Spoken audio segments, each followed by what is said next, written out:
शिक्षा व्यवस्था को स्वदेशी बनाना चाहते हैं। अभी जो शिक्षा हम लेते हैं वो मैकॉले की है। मैकॉले ने जो पाठ्यक्रम तय किया वही हम पढ़ते हैं, और दुर्भाग्य से मैकॉले जो पाठ्यक्रम हमको दे गया वो इतना रद्दी और बेकार का है जो जिंदगी में कभी काम नहीं आता। हम पढ़ते हैं, रटते हैं, कक्षा में जाकर उल्टी करते हैं। कॉपी पे लिखना माने उल्टी करना। 100 में से 96 नंबर ले आते हैं। अब उसका शहद लगा के चाटें तो क्या निकलता है उसमें से? 96 नंबर। जिंदगी में काम नहीं आती वो शिक्षा। मैं मेरा उदाहरण देता हूं, सालों साल मैंने पढ़ाई की, मेरा जीवन खराब किया।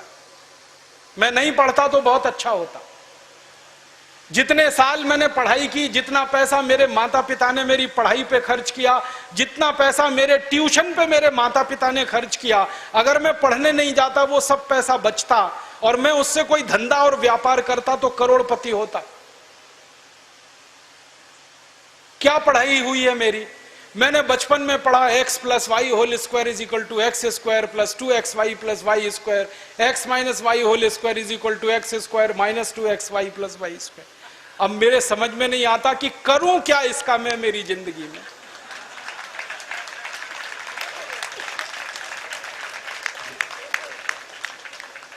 मेरे गणित के प्रोफेसर ने मुझको पढ़ाया, मैंने रटा, रट रट के दिमाग खराब किया, घंटों घंटों बर्बाद किए, किलो किलो कागज मैंने लिख लिख के खराब किए, और वो मेरी जिंदगी में आज तक काम नहीं आया। x + y होल स्क्वायर क्या करूं मुझे मालूम ही नहीं।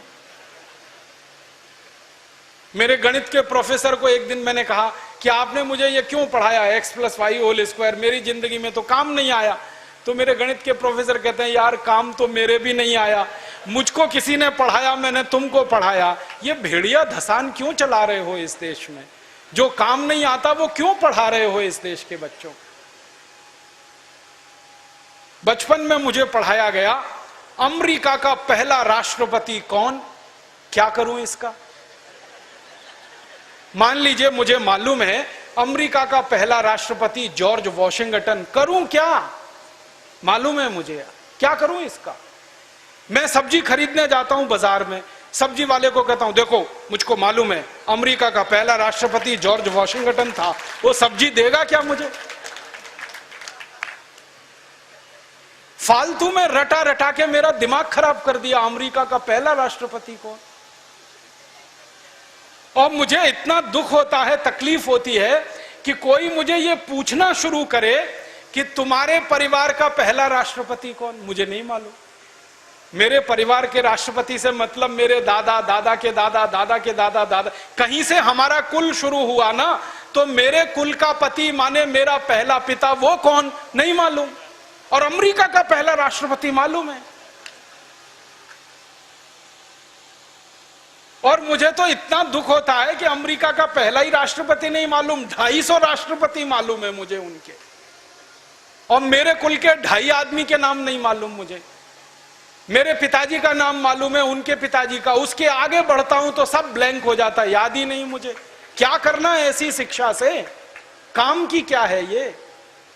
बचपन में मुझको पढ़ाया कनाडा का क्लाइमेट कैसा, कनाडा का, भारत का नहीं, कनाडा का। कनाडा की जलवायु क्या है, क्या करूं उसका कनाडा की जलवायु का? मैं तो कभी कनाडा जाने वाला नहीं, कनाडा मेरे घर में कभी आने वाला नहीं, उसकी जलवायु पढ़ के करना क्या है? मैं शिवपुरी में रहता हूं, मैं भोपाल में, ग्वालियर में रहता हूं, मुझे शिवपुरी की जलवायु मालूम है तो कुछ काम आने वाली है, कनाडा की जलवायु क्या काम आने वाली है? कभी जिंदगी में मौका मिला कनाडा जाने का, जिसका कोई दूर दूर तक संभावना नहीं है, तब जाके वो बात कभी काम आएगी। उसके लिए रट रट के, पढ़ पढ़ के दिमाग खराब कर दिया घंटों घंटों। ऐसा फालतू इतिहास पढ़ाया। अकबर बड़ा महान था, होगा, मैं क्या करूं? अकबर महान था, ठीक है, मैं क्या करूं उसका? मेरी जिंदगी में उससे क्या फायदा होने वाला है अकबर की महानता से? मतलब मैं कहना यह चाहता हूं कि जो ज्ञान हम ले रहे हैं हमारी शिक्षा में, वो जिंदगी में कभी काम नहीं आता। आप ईमानदारी से अपने बारे में एक दिन ये करना, मेरी बात है इसलिए नहीं, आपने जो जो पढ़ा है अपनी जिंदगी में याद करो, उसमें से कितना आपके काम आया। शायद आप 100 का नंबर निकालेंगे तो 5 भी काम नहीं आया, 5% भी काम नहीं आया। जो काम नहीं आया पढ़ा क्यों, फिर रटा क्यों उसको? और आप ऐसे सोचो, दूसरा उल्टा सोचो कि हमने जितना पढ़ा वो कितना हमें याद है।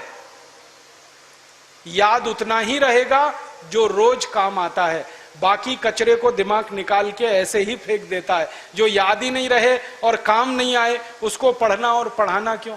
तो मैंने सोचा कि शिक्षा व्यवस्था बदलना बहुत जरूरी है।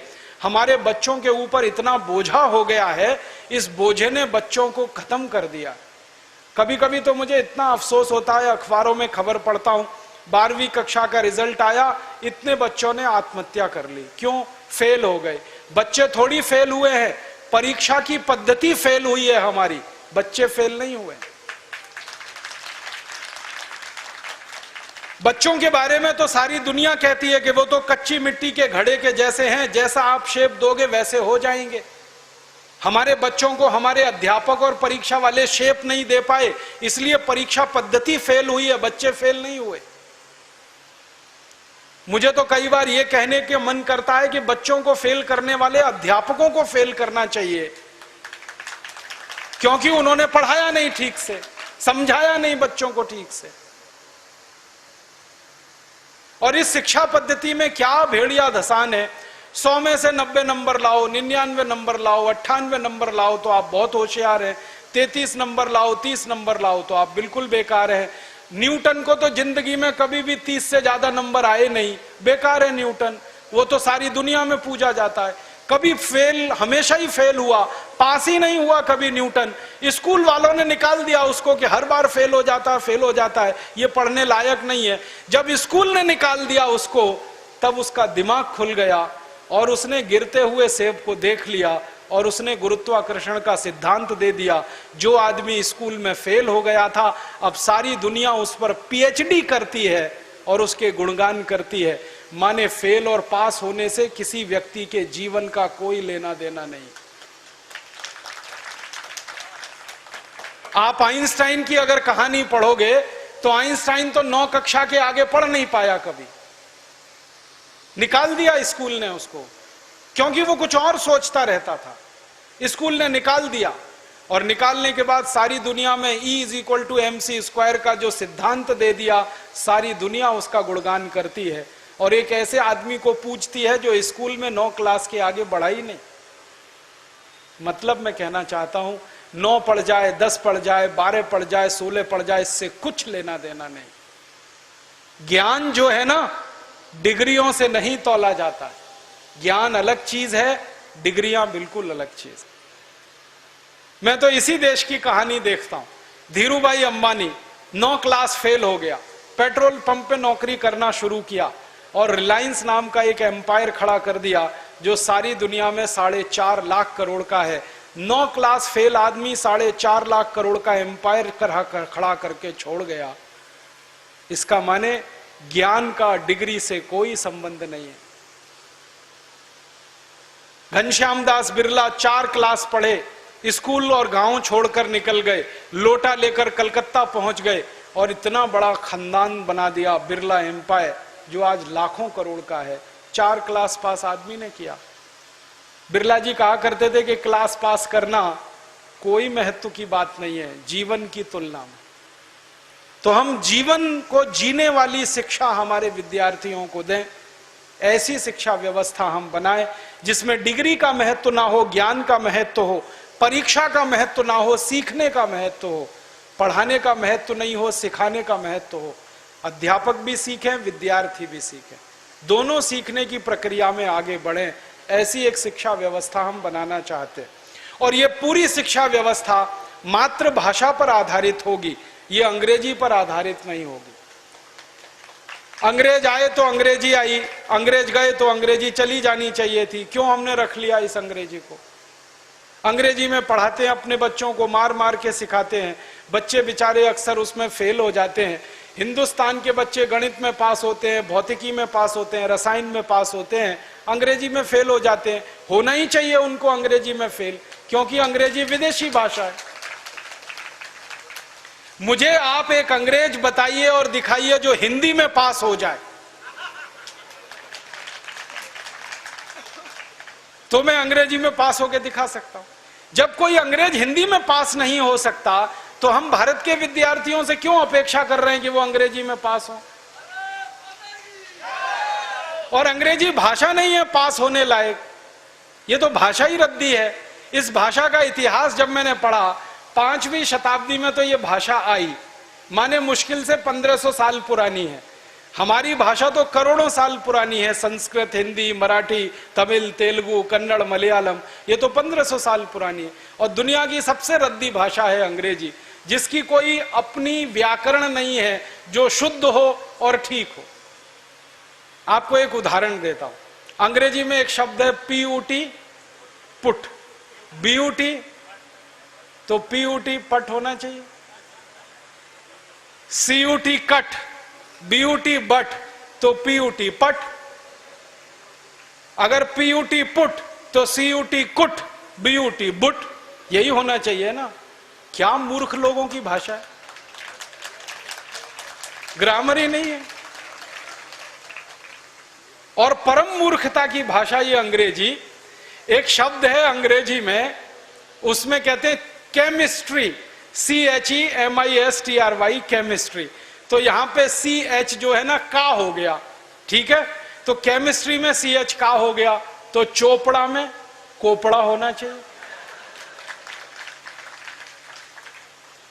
CHOPARA है ना, उसको चोपड़ा क्यों कहते हैं, कोपड़ा कहो।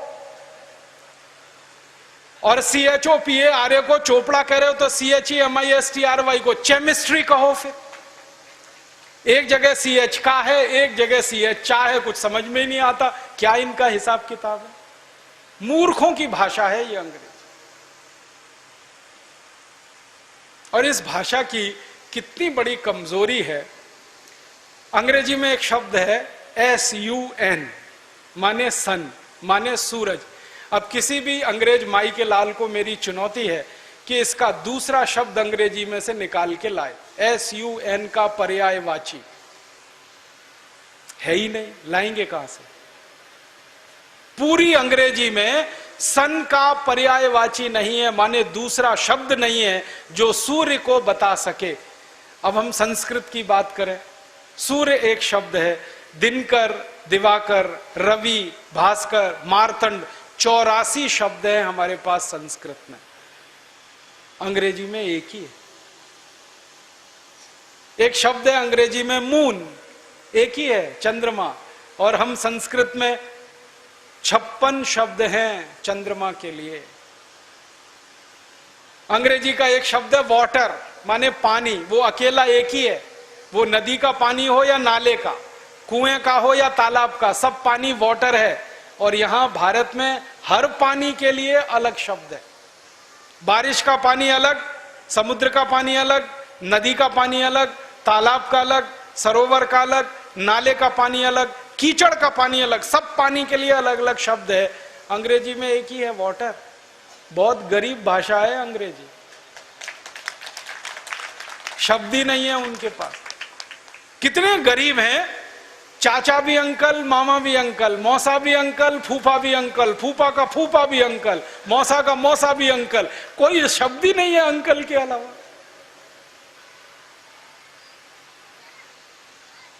और चाची, मामी, मौसी, सब आंटी, कोई दूसरा ही शब्द नहीं है उनके। हम तो मूर्ख लोग इस अंग्रेजी में फंस गए। अकल नहीं हमारी तो मारी गई है। हमारे देश में जो अंग्रेजी पढ़ गए ना, अकल उन्हीं की मारी गई है। जो नहीं पढ़े वो बहुत होशियार। पता है, मैं कुछ लोगों के घरों में जाता हूं। मैंने जिंदगी में एक नियम बनाया, वो नियम यह है कि होटल में खाना नहीं खाऊंगा, होटल में ठहरूंगा नहीं। तो झक मार के मुझे घरों में ही ठहराना पड़ता है, खाना खिलाना पड़ता है, क्योंकि मैं खाता नहीं, होटल में ठहरता नहीं। तो हर बार नए नए घरों में जाता हूं खाना खाने, रहने के लिए। तो अंग्रेजी पढ़े लिखे लोगों के घर में भी जाता हूं, तो वो कैसे मूर्ख दिखाई देते हैं मुझे उसका उदाहरण बताता हूं। वो ना तो अंग्रेज है ना तो हिंदुस्तानी है, खिचड़ी है बीच की। और वो खिचड़ी कैसी है, किसी के घर में गया तो पिताजी का नाम घर में रामदयाल, माताजी का नाम गायत्री देवी, बेटे का नाम टिंकू। अब मैं यही पूछता हूं कि रामदयाल और गायत्री देवी का टिंकू कहां से आ गया।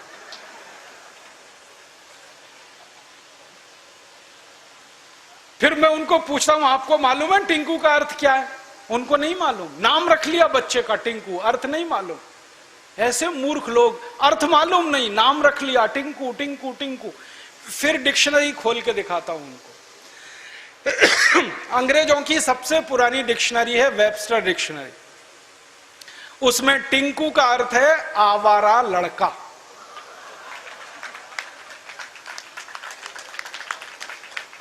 जो लड़का बाप की ना सुने, मां की ना सुने, वो टिंकू है।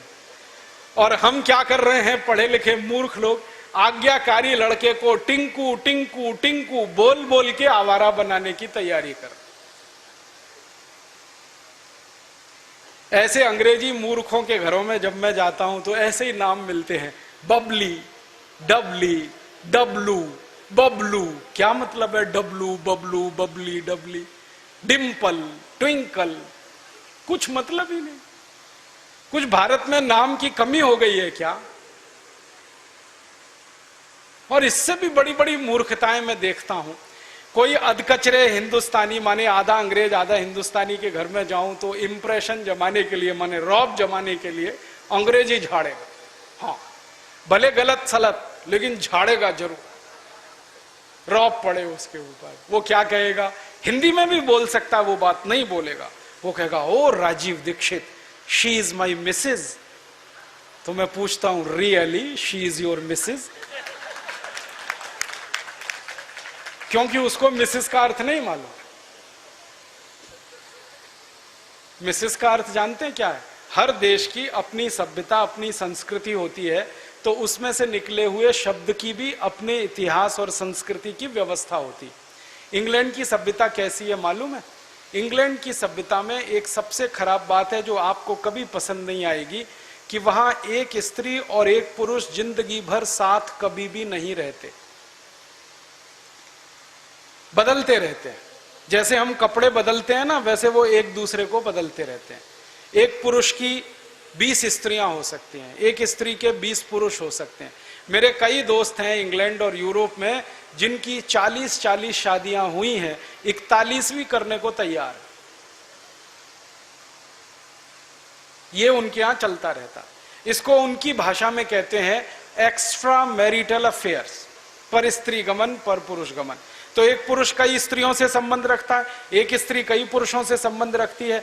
तो पत्नी को छोड़कर जितनी स्त्रियों से संबंध रखने वाले होते हैं वो सब मिसेज में जाते हैं। माने मिसेज का अर्थ है धर्म पत्नी को छोड़कर कोई भी महिला जिसके साथ आप बिस्तर में रात को सोएं, वो मिसेज होती है, पत्नी को छोड़कर। अब यहां धर्म पत्नी को मिसेज बनाने में लगे हुए हैं। मूर्खों के मूर्ख पता नहीं कहां से पैदा हो। मिस्टर का मतलब उल्टा है, पति को छोड़कर कोई भी पुरुष जिसके साथ आप रात बिताएं वो मिस्टर होता है। यहां पति को मिस्टर बनाने में लगे हो। छोड़िए इन अंग्रेजी शब्दों को, इनमें कुछ दम नहीं। और एक तो सबसे खराब अंग्रेजी शब्द है, पता नहीं लोग बोलते कैसे हैं उसको, मैडम। आप जानते हैं मैडम कौन होता है यूरोप में? अंग्रेजों की संस्कृति में जहां पर परस्त्री गमन होगा वहां वैश्यावृत्ति होने वाली है कि नहीं? परस्त्री गमन, पर पुरुष गमन, वैश्यावृत्ति चरम पर होगी। तो वैश्याएं जो अपने कोठों को चलाती हैं, अपने वैश्यावृत्ति के काम में लगी हुई वैश्याओं की जो प्रमुख वैश्या होती है उसको मैडम कहते हैं।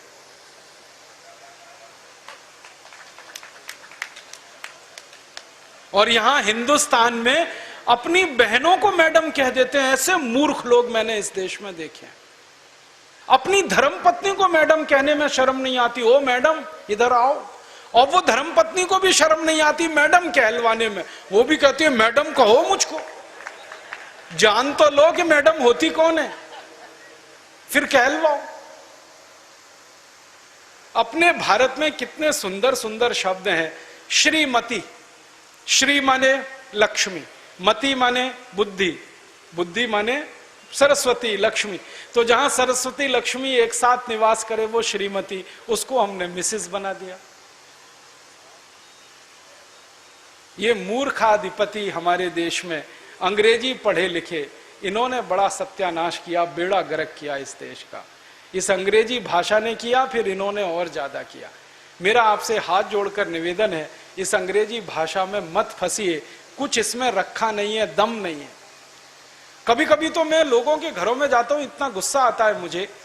कभी कभी अंग्रेजी पढ़े लिखे लोगों के घर में जाता हूं तो छोटे छोटे बच्चे होते हैं ना, उनको उनके माता पिता कहते हैं, देख बेटा अंकल आए हैं, जरा पोएम तो सुना। मैं कहता हूं भाई मैं अंकल नहीं हूं, मुझे या तो मामा बना लो या चाचा बना लो, दोनों में ही आपका फायदा है, मेरा भी फायदा है। मामा बनो तो भी फायदा, चाचा बनो तो भी फायदा, अंकल में तो कुछ रखा नहीं है। फिर उनके माता पिता को कहता हूं, ये आप इनको पोएम क्यों सुनवाते हैं, कविता सुनवाओ ना। तो उनको पोएम और कविता का अर्थ ही पता नहीं है, पोएम अलग है, कविता अलग है। अब वो बच्चे चालू हो जाते हैं टेप रिकॉर्डर की तरह से और पोएम सुनाते हैं मुझको, rain rain go away come again another day little baby wants to play. अब मैं बच्चे को पूछता हूं, तुमको मालूम है इसका अर्थ क्या है? नहीं मालूम। किसने सिखाया? मम्मा ने सिखाया। मम्मा को पूछा, आपको अर्थ मालूम है रेन रेन गो अवे? नहीं मालूम। किसने बताया? टीचर ने बताया। टीचर को पूछो, उनको भी अर्थ नहीं मालूम। तो रटाया क्यों फिर बच्चे को? अर्थ ही नहीं पता। फिर बच्चों को मैं बताता हूं, देखो इसका अर्थ ये है, बारिश बारिश तुम चली जाओ, मत आओ क्योंकि मुझे खेलना है। माने छोटे बच्चे को खेलना है, इसलिए वो बारिश को कह रहा है, बारिश बारिश तुम चली जाओ, यहां मत आओ क्योंकि मुझे खेलना है। अब ये बच्चे कविता गा रहे हैं, बारिश बारिश तुम चली जाओ, यहां मत आओ, मुझे खेलना है, और ये ईश्वर से प्रार्थना के रूप में कविता है। करोड़ों बच्चों ने ये कविता गाई और ईश्वर ने सुन ली तो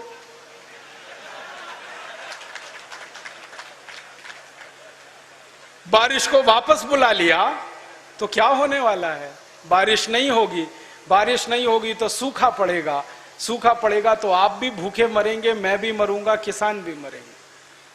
इतनी अकल नहीं है हमको, ये रेन रेन गो अवे कितनी खतरनाक चीज है। हमारे भारत में 60% खेती बारिश पर होती है, 40% खेत में ही सिंचाई की व्यवस्था है। जब 60% खेती बारिश पर हो तो बारिश ज्यादा होनी चाहिए इस देश में। ऐसी कविताएं हम बच्चों को क्यों नहीं सिखाते? लेकिन वो कविताएं मातृभाषा में हो सकती हैं, अंग्रेजी में नहीं हो सकते। मैं एक मराठी मातृभाषा की कविता सुनाता हूं आपको, अर्थ बहुत सीधा है उसका। वो कविता है, ये रे पाऊसा तुला देतो पैसा, पैसा झाला खोटा, पाऊस आला मोठा। ये रे माने आओ आओ, जल्दी जल्दी बारिश तुम आओ। पाऊसा माने बारिश। मराठी में कह रहे हैं, बारिश बारिश तुम जल्दी जल्दी आओ, नहीं आओ तो मैं पैसा देने को तैयार हूं, तुम आ जाओ, क्योंकि मुझे बारिश की जरूरत है, क्योंकि खेत को पानी की जरूरत है, क्योंकि 60% खेती बारिश पर आधारित है। तो भारतीय कविता बारिश को बुलाने वाली होती है और अंग्रेजी कविता बारिश को भगाने वाली होती है। क्योंकि इंग्लैंड में मौसम खराब रहता है, कभी भी बारिश आती है, इसलिए वहां के बच्चे कहते हैं रेन रेन गो अवे, क्योंकि बारिश का कोई भरोसा नहीं। इंग्लैंड में 3 W होते हैं जिनका भरोसा नहीं होता। वेदर माने मौसम, कभी भी बदल जाएगा। दूसरा W वाइफ, उसका बिल्कुल भरोसा नहीं, सवेरे आपकी है, शाम को किसी और की है, कल किसी और की है, परसों किसी और की है। और तीसरा W होता है वर्क, जिसका कोई भरोसा नहीं। 20 साल आप किसी के यहां नौकरी कर रहे हैं, एक दिन में पिंक स्लिप देगा, भगा देगा। तो वाइफ, वेदर, वर्क का भरोसा नहीं। भारत में ये तीनों ही पक्के। वेदर तो एकदम पक्का है इस देश। बारिश में बारिश होगी, सर्दी में सर्दी होगी, जाड़ों में जाड़ा पड़ेगा, शरद में शरद होगा, बसंत में बसंत आएगा। वेदर एकदम पक्का है। और वाइफ तो सबसे ज्यादा पक्की है, 7 जन्म तक साथ नहीं छोड़ती। इतनी पक्की वाइफ तो दुनिया में कहीं नहीं। और वर्क भी पक्का है इस देश। तो यहां तो बिल्कुल उल्टा मामला है। हमारी कविताएं तो ऐसी होनी चाहिए जैसा हमारा स्वभाव, जैसी हमारी परंपरा, जैसा हमारी संस्कृति, जैसी हमारी सभ्यता। अंग्रेजों की कविताएं हम क्यों सीखें, क्यों सिखाएं? तो ये मूर्खता बंद करिए अपने जीवन से। ये अंग्रेजियत का भूत उतार दीजिए अपने जीवन। व्यक्तिगत बातचीत में अंग्रेजी के शब्दों का प्रयोग कम से कम करिए, कम से कम करिए। रौब मत झाड़िए दूसरों पर अंग्रेजी बोलकर, गलत सलत तो बिल्कुल मत बोलिए, टांग मत तोड़िए अंग्रेजी की, उनकी भाषा है, उनको मुबारक हो। और इस भाषा के बारे में 2-3 गलतफहमियां दिमाग से निकाल दीजिए। अंग्रेजी अंतर्राष्ट्रीय भाषा नहीं है। 200 देश हैं, उनमें से सिर्फ 14 देशों में अंग्रेजी चलती है, बाकी कहीं अंग्रेजी नहीं। फ्रांस में फ्रेंच है, जर्मनी में जर्मन है, रूस में रशियन है, जापान में जापानीज है, चीन में चाइनीज है, हॉलैंड में उनकी अपनी भाषा है, डेनमार्क में डेनिश है। सब देशों की अपनी भाषाएं हैं। अंग्रेजी सिर्फ उन्हीं देशों में है जो अंग्रेजों के गुलाम थे। Australia, New Zealand, Canada, Bharat, Pakistan, Bangladesh, America, ये सब अंग्रेजों के गुलाम देश हैं, इसलिए अंग्रेजी, बाकी नहीं है। और अंग्रेजी दुनिया की सबसे रद्दी भाषा है क्योंकि शब्दों की संख्या सबसे कम है और व्याकरण इसका सबसे ज्यादा मूर्खता वाला है। यूनाइटेड नेशंस में भी अंग्रेजी नहीं चलती, वो फ्रेंच में काम करते हैं। एक बार मैंने पूछा उन लोगों को कि आप अंग्रेजी में काम क्यों नहीं करते, उन्होंने कहा बेकार भाषा है। फ्रेंच में क्यों काम करते हैं, वो कहते हैं बहुत वैज्ञानिक भाषा है। मैं पूछा फ्रेंच की वैज्ञानिकता क्या है, तो उन्होंने मुझे इतनी गहरी बात कही। उन्होंने कहा कि फ्रेंच में शब्द रूप और धातु रूप दोनों अलग अलग हैं। तो मैं पूछा ये कहां से आपने सीख लिया, उन्होंने कहा ये हमने संस्कृत से सीख लिया, क्योंकि संस्कृत में शब्द रूप और धातु रूप अलग अलग। संस्कृत दुनिया की सब भाषाओं की मां है, इसलिए संस्कृत सीखिए, लोगों को सिखाइए, संस्कृत बोलिए, लोगों को बुलवाइए। हिंदी सीखिए, हिंदी सिखाइए, मराठी, तमिल, तेलुगु, कन्नड़ सीखिए, सिखाइए। इस अंग्रेजी की टांग मत तोड़िए। फिर आप बोलेंगे जी दुनिया में व्यापार करना है तो अंग्रेजी चाहिए, बिल्कुल नहीं चाहिए। जापान के लोग सारी दुनिया में व्यापार करते हैं जापानीज में, जर्मनी के लोग सारी दुनिया में व्यापार करते हैं जर्मन में, रूस के लोग सारी दुनिया में व्यापार करते हैं रशियन में। अगर वो ये सब कर सकते हैं तो हम भी कर सकते हैं हिंदी में और संस्कृत में। अंग्रेजी सिर्फ उन्हीं लोगों को सीखनी चाहिए जो इंग्लैंड जाएं, और जब जाएं वीजा मिले तो सीख लेना। अभी से क्यों दिमाग खराब कर रहे हो अपना। और इंग्लैंड जाने का वीजा 115 करोड़ को तो मिलने वाला है नहीं, तो जबरदस्ती बचपन से क्यों सिखा रहे हो इन सबको। और इसका सबसे बड़ा दुष्परिणाम जानते हैं क्या होता है, जब मार मार के किसी बच्चे को आप अंग्रेजी सिखाते हैं, उसकी जिंदगी का 6 गुना समय आप बर्बाद कर देते हैं। जो बात बच्चा मातृभाषा में 1 घंटे में सीखता है, वही बात अंग्रेजी में सीखने में 6 महीने लग जाते हैं उसको। कितना समय बर्बाद किया आपने उसका। मैंने एक दिन हिसाब निकाला, सारा पाठ्यक्रम हम हिंदी में कर दें, मातृभाषा में कर दें, तो इंजीनियरिंग की पढ़ाई 2 साल में हो जाती है, मेडिकल की पढ़ाई 1.5 से पौने 2 साल में हो जाती है। इतना समय हम बचा सकते हैं। पहली कक्षा से 12वीं कक्षा तक अंग्रेजी हटा दी जाए तो जितना 12 साल में हम बच्चों को सिखाते हैं वो 2 साल में सिखा सकते हैं। समय बचा सकते हैं, पैसा बचा सकते हैं, तनाव कम कर सकते हैं दिमाग का। इसलिए हम चाहते हैं कि पूरी शिक्षण व्यवस्था इस देश में मातृभाषा में हो, बचपन से लेकर उच्च शिक्षा तक। और अंग्रेजी का प्रयोग इस देश में खत्म हो, चाहे वो सुप्रीम कोर्ट में, चाहे हाई कोर्ट में। अगर सुप्रीम कोर्ट में हम मुकदमा करें तो मैं हिंदी जानता हूं, जज को भी हिंदी आनी चाहिए, और जज अगर हिंदी नहीं जानता तो उसको सुप्रीम कोर्ट में लाने की जरूरत क्या है। जिनको हिंदी आती है उनको जज बनाओ, और जिनको हिंदी आती ही नहीं है, सिर्फ अंग्रेजी जानते हैं, उनको सबको लंदन भेजो, इंग्लैंड भेजो। वो इस देश के किस काम के हैं। पैसा हिंदी वासी लोगों के खून पसीने की कमाई के टैक्स का लेंगे और न्याय अंग्रेजी में देंगे, ये कौन सी व्यवस्था। न्याय भी हिंदी में देना पड़ेगा।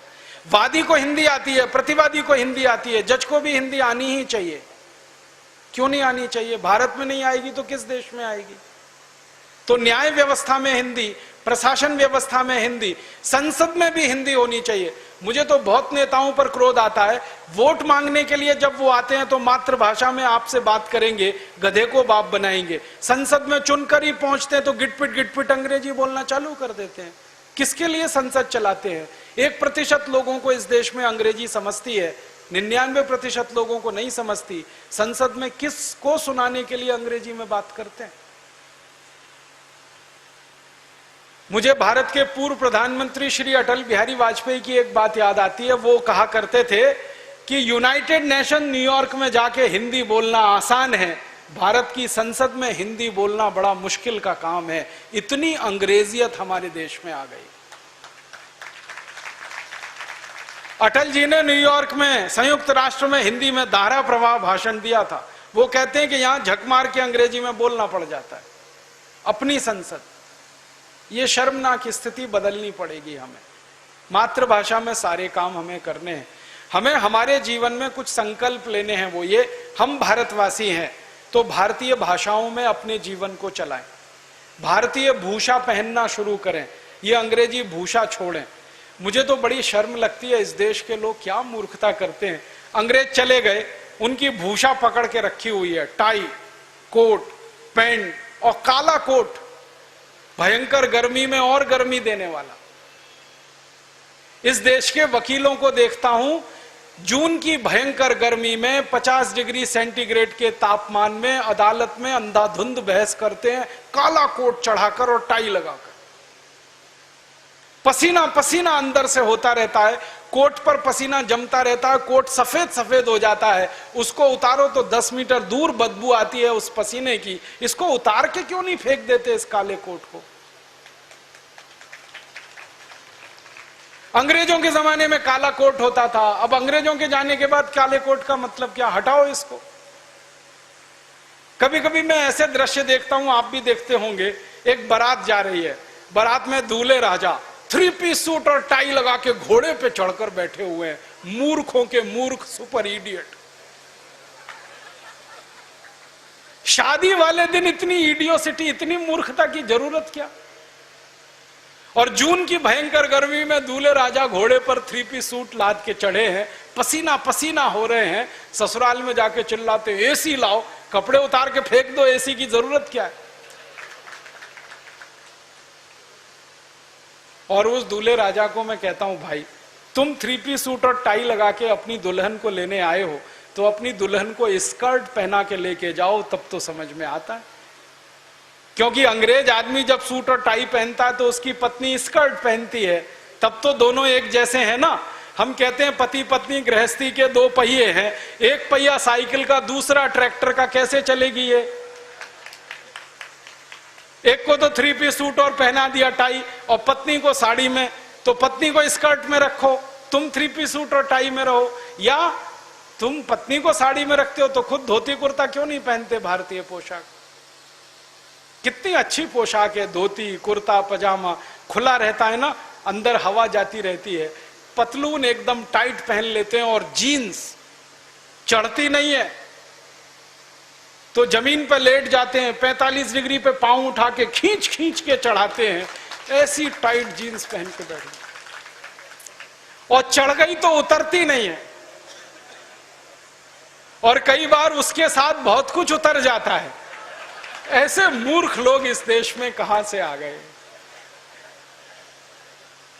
ये अंग्रेजी भूषा छोड़ो, अंग्रेजी भाषा छोड़ो, सब कुछ बंद करो, ये अंग्रेजों का खत्म करो इसको। ये ठीक नहीं।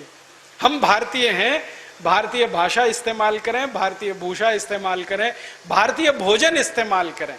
हमारा भोजन अपने बहुत स्वास्थ्य के लिए अच्छा है। रोटी चावल दाल सब्जी इडली सांभर रसम उत्तपम बड़ा, ये सब, pizza burger hot dog cold dog chowmein, ये सब अंग्रेजी भोजन। और विचित्र विचित्र नाम है, हॉट डॉग गरम कुत्ता,